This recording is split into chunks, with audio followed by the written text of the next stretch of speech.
All right, so this gospel reading is one that is more or less pretty easy to summarize, but difficult to explain in great detail.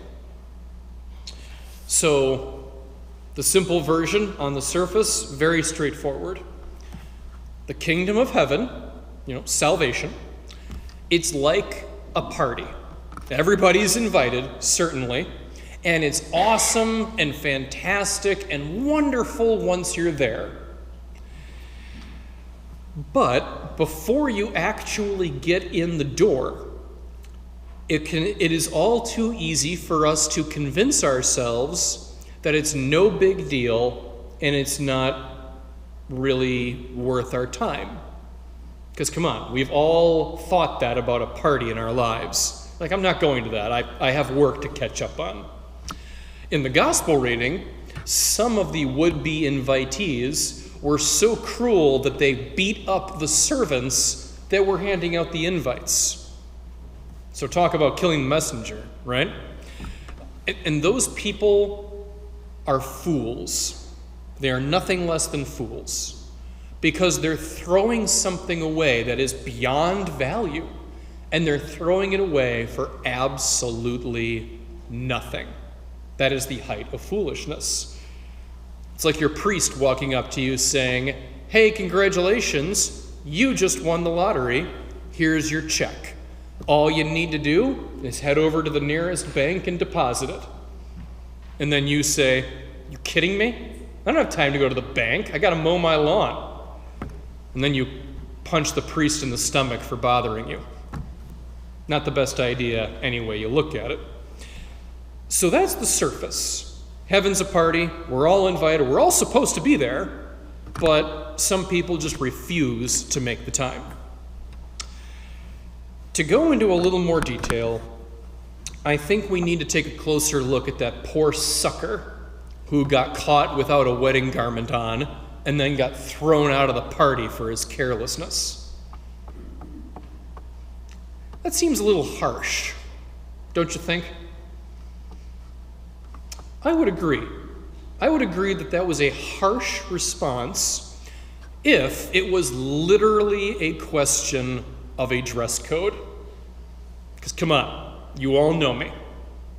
I have a passing respect for dress codes at the best of times. If you see me and I'm perfectly adhering to the dress code, there are one of three possibilities at work. One, I'm seeing the Archbishop that day and I can't risk it. Two, it's laundry day. Or three, you're not looking closely enough. So take it from me. If this guy got thrown out of God's party, there is something going on besides the dress code. We are not looking closely enough. And here is the key detail that you may not have understood before today. The wedding garment that we all need to wear at this party is the summation of our good deeds, our holiness, and our purity. So, yeah, you could say that heaven has a dress code. Coats and ties, please, sirs. However, the formal wear in question is clothing yourself with a life well lived with faith, hope, and love. Because if apathy, laziness, and hatred, if those were the major things that shaped your life, I'm sorry, you're not going to fit in. Heaven has higher standards than that. So please, leave your sports jerseys at home. They're not appropriate wedding attire. This idea that you belong to a team that opposes other teams, no need for that in heaven. That is a complication we made up for ourselves here on earth. And likewise, don't wear just jeans and a t-shirt. That is not appropriate wedding attire. Instead, wear something that shows that you are willing to put in effort into yourself. Because when you get down to it, that's what the spiritual point of a dress code really is all about, putting effort into yourself. Even I can respect that about dress codes. And the dress code of heaven is just the same. It is the need to put effort into yourself. But it's effort not to make yourself pretty or handsome, but to make yourself holy and righteous. So for my final point today, I want to make it clear that this symbolism that I'm explaining today is at work whenever we come to Mass. Because the priest vests himself with this gospel reading behind it all. And I'm referring specifically to this thing, my white garment. It's called an alb. Back in the good old days when I had servers, their server robes were also albs, and they served the same function as a priest's alb. And that function is not to look pretty at Mass. That's a bonus. The purpose of an alb is symbolic. An alb is always white. So my stole and my chasuble, these will be different colors based on the circumstances. It's green today. An alb is always white. And it's because white is the color of purity and holiness. So the priest is clothing himself with holiness.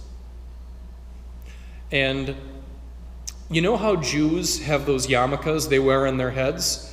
Well, the idea is that it's a constant reminder of God's presence above them. That's the idea of those little things they wear at the top of their head. This is a similar concept. When I wear this, it is a physical reminder that when I celebrate a sacrament, that needs to be a holy undertaking. And my basic level of holiness, my street clothes level holiness, it's not going to cut it. Not really. A priest needs a little bump in holiness to celebrate Mass to the best of his ability. And hey, I get it. Obviously, the fabric is not literally making me holier. It's just clothing. Holiness comes from within.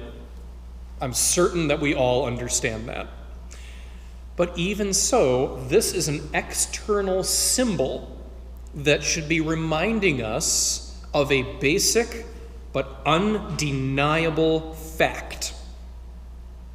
An act of worship needs to be a holy experience. And we should respond to that holiness as best as we can. So I've said this in the past, I will say it again. If something is true for Mass and acts of worship, it's probably also true for life in general. So let's be sure every day to clothe ourselves with good works, holiness, and purity, so as to spiritually present ourselves worthily to God and indeed the entire world.